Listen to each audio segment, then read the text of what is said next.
How My Mother Sold Me and My Baby Part 2. Imagine after all that wicked woman put me through, she and this wicked man throw me out of the house that she sacrificed me to build. I had nowhere to go, no job, nothing. The only good thing was they gave me a few minutes to gather my things because she swore that she would burn anything I left behind. I gathered all my documents and a few clothes into a bag and a few shoes. I was a very smart girl. I never spent a dime of my paycheck. I had a whole pan with silver and a lot of money rolled up in a plastic bag that I had been saving. When I was leaving, my mother laughed at me and said she wondered how long I think Sliver could last me. She said she is sure she would see me on back road or the news very soon. I knew the woman was heartless, but this situation proved it. I cannot remember doing anything wrong or bad my whole life. I tried my hardest to please my mother and be a good child. I would never have imagined that my life would turn out like this. I ended up going to the only aunt I knew on my father's side. After reaching the house, I called and no one answered. A neighbor came out and said she moved. I started to cry because I had no one else. Luckily, after the neighbor found out that I was her niece, she called my aunt and she asked the neighbor to let me stay with her until she could come and collect me after her shift. My auntie picked me up and she moved all the way to Clarendon because she got a house in one of the new schemes and everyone else had migrated and left her.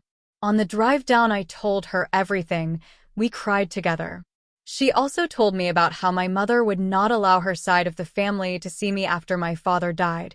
She started seeing a bad man who is my brother's father, and he warned them not to come back, and so the family decided to stay away.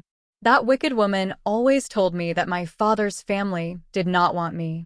My aunt said the truth about it was my father died and left insurance money for me, and she was the guardian, and my mother was upset when my aunt told her that she could not have the money because it was for my college, but she would receive a monthly stipend. Admittedly, my aunt said after she did not allow them to see me anymore, she stopped sending my mom the money. I honestly never knew my mother was this greedy. My aunt said she would help me to get back on my feet and go to college as I was successful in all my subjects.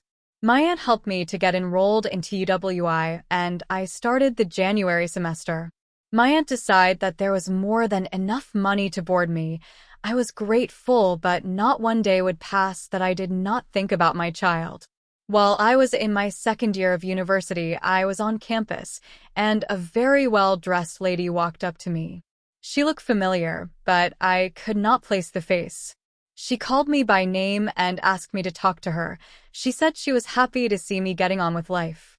She asked me if I knew who she was, and I said no. She said she was Mr. White's wife. My spirit became instantly crossed. She said she is going to give me my baby, but I would need to hide. I became instantly confused. Finally, when all the pieces of my life started to fall into place. She said her husband did not tell her that the child was his. She said he faked an adoption. She learned of my existence when my mother came to her office for her monthly stipend and tried to blackmail her because Mr. White decided that he would not give her any more money. She said she had the security put her out and confronted her husband, and he confessed. She said she would not feel good keeping my child knowing that a mother was out there having sleepless nights. I honestly believe this woman. She gave me paperwork and everything for the baby. She signaled the car to come, and a lady who seemed to be the nanny came out with the baby. The lady did not even have a tear in her eyes, no connection to the baby whatsoever. I took the baby without hesitation and called my aunt. She left work and came quickly. I packed up and we all went to the country. Tell me why later on in the night we see Mr. White on the news for rape allegations of a minor. Turns out the wife knew all along, but because the rape allegations came forward against her husband, she planned to get rid of the baby because she was planning to divorce. Getting my baby was not enough for me. The child cried constantly. We had no bond. The first few weeks were rough, and eventually he took a liking to me. I was so happy. I prayed long and hard. I then went to a lawyer with all the evidence I had.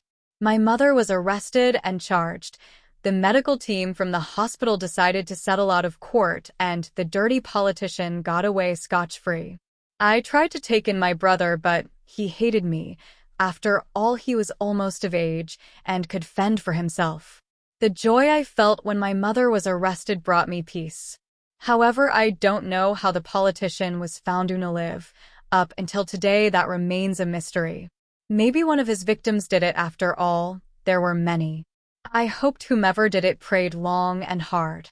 As for me and my child, we have joined my father's family abroad and are living comfortably, surrounded by love and happiness.